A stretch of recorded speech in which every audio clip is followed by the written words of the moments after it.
Hey guys, welcome to today's class. Have fun. Hello everyone.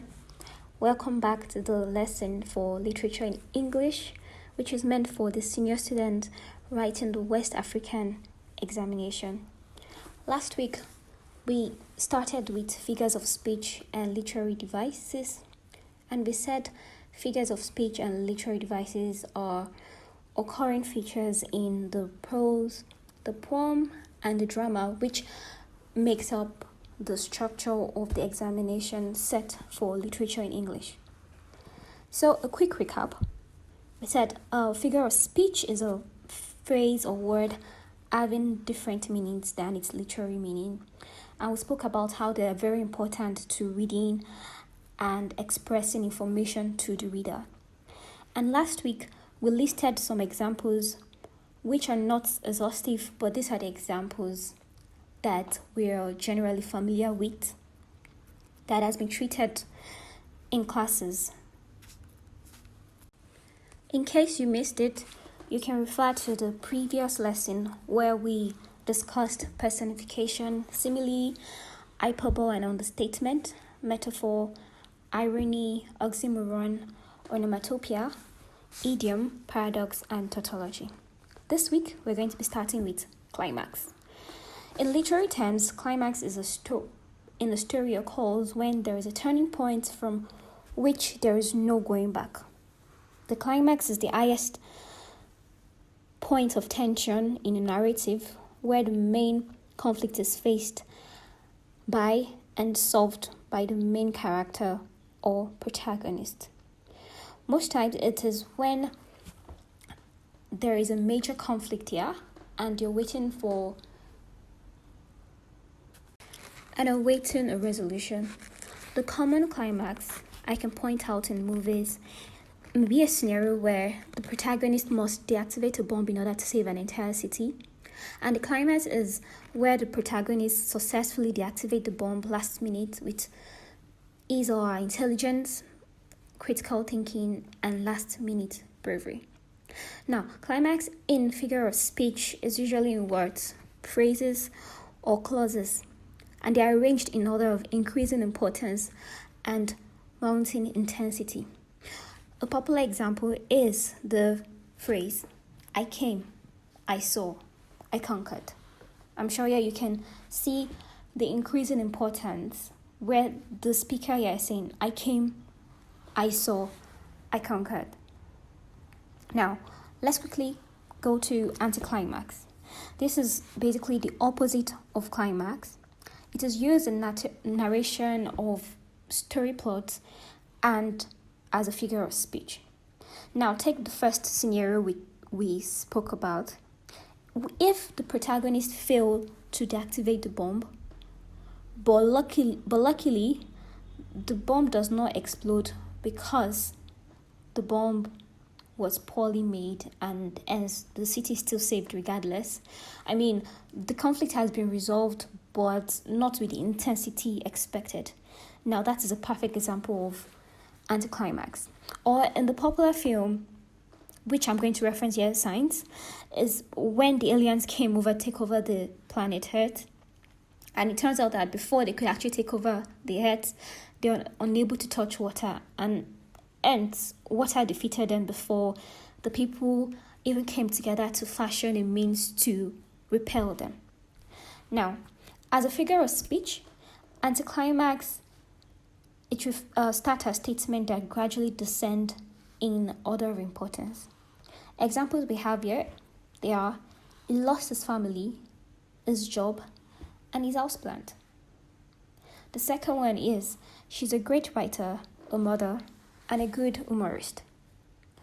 Or the third one, he lost his family, his car, and his cell phone.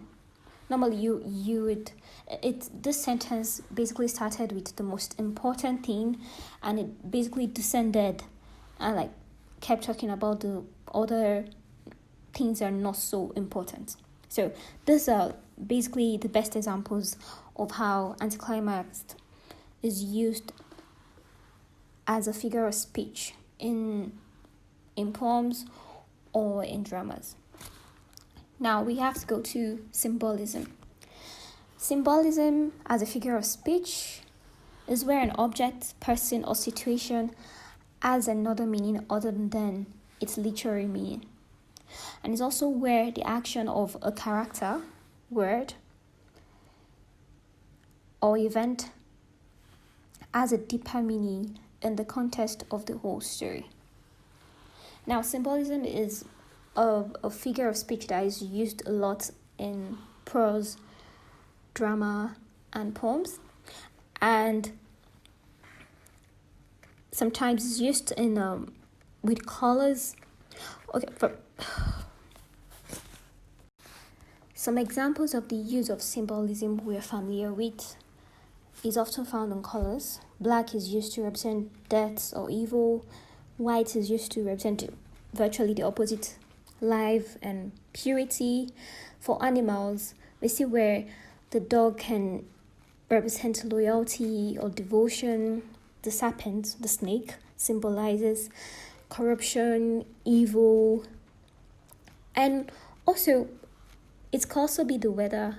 A fog might represent a bad omen or something terrible, or storms could symbolize hostility or turmoil, like we see in The Tempest. So, symbolism is a very important tool used in writing, which conveys so much more deeper meaning, which makes literature very exciting and interesting to read and comprehend. Or more examples could be rebels could raise a white flag, which shows negotiation. It turned green when it found a wallet. This green color here, the color green symbolizes envy or jealousy. And then there are also more examples which you can quickly go over. Now, it's important to note that metaphor is a figure of speech that uses symbolism. For example, time is money is a metaphoric statement on its own, but money also symbolizes necessity. The second example is my rock, which is a metaphor on its own, but rock describes to someone who's dependable and reliable. So rock on its own, yes, symbolizes dependability, a strong foundation, or something you can lean on, right? So the next figure of speech we're going to hear is imagery. The next literary device to be considering is imagery. Imagery consists of descriptive language or languages that can function as a way for the reader to better imagine the world of the piece of literature and add symbolism to the work. It draws on the five senses, which is taste, touch, sight, smell, sound. It makes use of words in a particular way that creates a mood or a visual representation of the ideas in our mind. For instance, the stone fell with a splash in the lake already creates a graphic description and image in our mind. And sometimes you can almost imagine the bloop sound of the stone. The next example, it was dark and dim in the forest. Most times when a work of literature starts with such sentence, you already have an image of where the story is leading to. It gives you a sense of, it helps create a better mood for you to understand what the work of literature is describing. And with more examples like the sunset was the most gorgeous they've ever seen. The clouds were hedged with pink and gold. And the last example here is it was a dark and stormy night, which also helps put the reader into a mood where you can imagine what the story, how the story started and how it's progressing. The next literary device is analogy.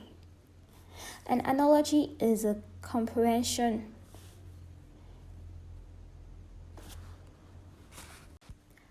An analogy is a comparison in which an idea or a thing is compared to another thing that is quite different from it.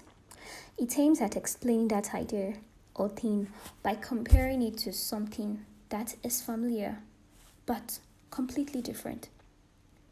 So, an example here is this writer who is talking about life. Said life is like a race. The one who keeps running wins the race, and the one who stops to catch a breath loses. Here it's talking about completely different things, but the writer could also be trying to talk about how in life with your decisions and with action and progress you have to be consistent, and there's no time to sleep or to relax when you're trying to progress and make something good of your life. The second example is, just as a sword is the weapon of a warrior, a pen is the weapon of a writer. There's no similarity between a sword and the pen, but it's saying that a sword can cut and slash, and at the same time, a pen can be used to write ideas, write damaging words. It can be used to cut down someone's reputation. With a pen, you can write so many things and use it to cut down a person's reputation or to build up new ideas. Totally different things, but that is a function of analogy in the way that it compares the two and it tries to explain it, because the sword is more familiar. It's more familiar when you think about it graphically in your mind, and it's saying that the pen can actually do the same thing, because a writer that cannot wield the sword can wield his or her pen to write down ideas. The third example is how a doctor diagnoses diseases. It's like how a detective investigates crime. These three sentences, they're good examples of analogy. Now we're going next to rhetorical question. Rhetorical questions are asked for effect and to lay emphasis on some points being discussed when no real answer is expected. Basically, rhetorical questions, they demand no answer. It's just to draw your attention to it, or to lay an emphasis. And sometimes it could also be at a way of hinting at sarcasm. Questions like, is the rain wet? Is the Pope Catholic? They don't need answers because the answers are very glaring, they're very obvious, and you can see it there. And probably the question is just to be sarcastic or to draw your attention to it. Or even popular questions like, who is counting? Or who cares? And I put a very familiar question here, which is, can the fish drown or die of thirst? Which is, if you're familiar with the opening chorus of Superstory, it says, can the fish drown or die of thirst? It is a rhetorical question which is drawing your attention to the song. But here we have another example from a literature work, which is The Merchant of Venice. The quote says, if you prick us, do we not bleed? If you tickle us, do we not laugh? If you poison us, do we not die? And if you wrong us, shall we not revenge? So here, these questions demand no answers, because the answers here, they're pretty obvious, and the questioner is just trying to draw your attention, lean emphasis. Now the next is going to be hypothetical question. Now I put this side by side so you can understand the differences. A hypothetical question is based on supposition, opinion, or assumption, and they are not fact. It is not based on reality anyway. It's just based on scenario, which is supposing or what if Or imagine that. Yeah, I'm very sure we're familiar with scenarios where it's like, oh, imagine you're this, supposing this happens to you. Now, the examples I have here is, what will you do if you were given 24 hours to live? Now, obviously, no one is giving you 24 hours to live at this point. No one is threatening your life. But the question is, what will you do? Or if you were a robot, what would you want to do? Or another thing is, suddenly if a genie appears in front of you and he or she offers you 3 wishes, what will they be? So these are not facts, like it's not happening to you, but it is. What will you do? It's an assumption. It's based on supposition. Like, what will you do? So, and that is basically what hypothetical questions are about. Now, the next we're going to is euphemism. Euphemism is a term that refers to polite, indirect expressions that replace words and phrases considered harsh and impolite, or which suggest something unpleasant. Euphemism is an idiomatic expression, but it loses its literary meanings and refers to something else in order to hide its unpleasantness. So it's saying there are idiomatic expressions. They could be idiomatic expression, but not necessarily idiomatic expressions, because the sole purpose is to hide the unpleasantness of the subject. Phrases like, the man kicked the bucket, is trying to hide the fact that the man just died. We will be downsizing, and the company is trying to talk about the fact that they're going to start firing some workers. But it's, when you use the word downsizing, it makes it sound less scary. Oh, the man bite the dust. Or like yes, and we said another one bites the dust, which it talks about something dying as well. Or the man was put to sleep. It can talk about euthanasia, or put it down, like you're putting the dog down, which means you're killing the dog, like you're killing the dog intentionally, but probably because it's a sick animal. Or an example could be, the man quietly slipped away, which means the man died. But when you use phrases like this, they don't sound so unpleasant, and that is the function of euphemism. Now we're going next to alliteration, which is a stylistic device in which a number of words having the same first consonant sound occur close together in a series. The purpose is to create a musical effect in the text that enhances the pleasure of reading a literary piece. The examples here are, but a butter makes a batter better. A big bully beats a baby boy. Now, including the final example because it's something I was really familiar with growing up. It says, Father Francis fried 5 fresh fish fillets for 5 friends. So even though this is an example of a tongue twister, it's also a good example of alliteration. Now, we have example of alliteration used in poem. This poem is from The Rim of the Ancient Mariner. The fair breeze blew, the white foam flew.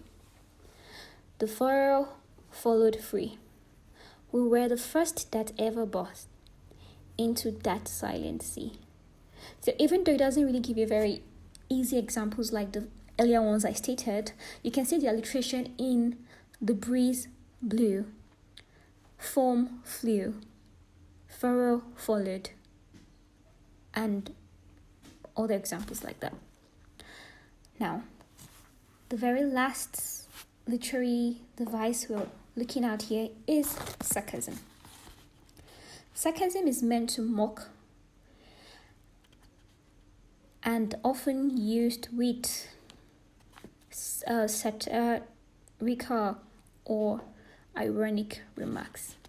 The purpose is to amuse or hurt someone or a section of the society simultaneously. It's also a way to express bitterness in a very pleasant way. Sarcasm is mostly said to be a verbal irony, and other times is meant to add humor or cynicism.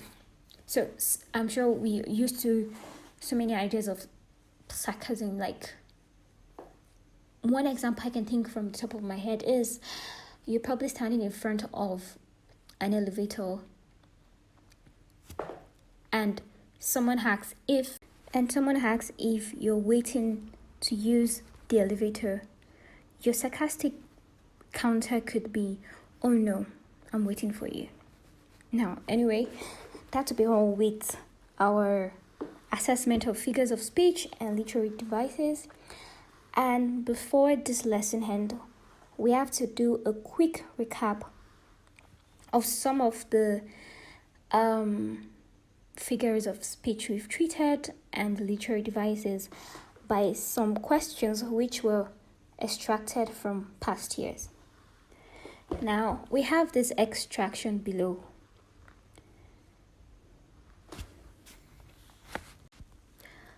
But the towering earth was tired of sitting in one position. She moved suddenly, and the houses crumbled. The mountains heaved horribly, and the work of 1,000,000 years was lost.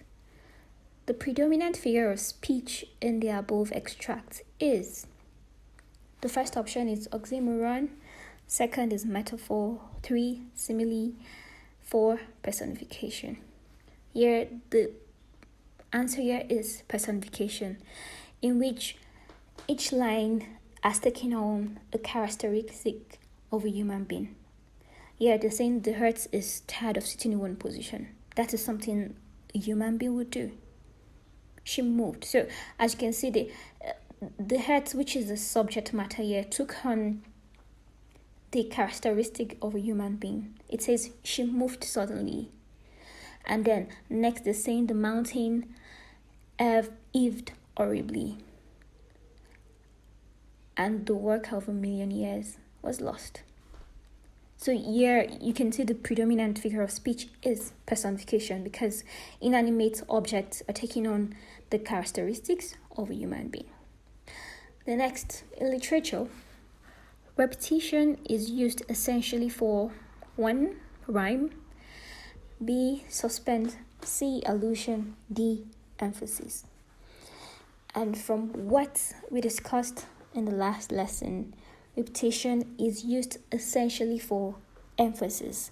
It is used for it's like the word repetition goes. It is to put in emphasis on the subject matter. Third question. The pattering rain was kicking up little explosions of dust in the glade. He heard the people's voices ranted like pigs in the mud, which is an example of simile. The main example here is the people's voices rotted like pigs in the mud. And next, a play on words is pun. Our next question here is the expression penny wise, pounds foolish is an example of. The answer here is D, paradox. The next question, any expression which creates a mental picture is known as, it's not paradox, it's not exaggeration, it is not symbolism, but it is imagery, which I explained that it helps to bring a graphic and more vivid image into the minds of the reader. Now let's examine this last extract below. The bees are buzzing and humming with great zest. The doves are cooing, and the children chatter as they clatter downstairs to come and dabble in the cool system. The predominant sound device in the extract is A. Assonance, B. Consonance, C. Onomatopoeia, D. Alliteration. And the answer here will be onomatopoeia. Why? Because it describes the sound by animals and by children. It describes the buzzing, the humming, the chatter, and the clatter. So that brings us to the end of our lessons for today. If you missed last week's lesson, you can just do a quick check to check the last you can do a quick run to the previous lesson to check out some of the figures of speech and literary devices which we discussed in the previous lesson, and I'll be glad to take any questions you may have in the comment section. And this brings us to the end of today's lesson. In the next lesson, we'll be examining more closely the poems and the proses, dramas, which are the focus of the theory parts of the examination. Thank you very much.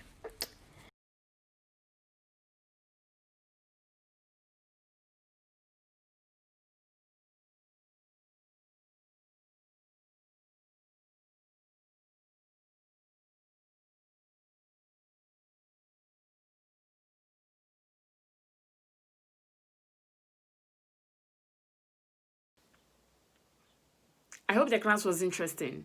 If you have questions, please drop them in the comment section or send us an email. We will love to help you further. See you in the next class.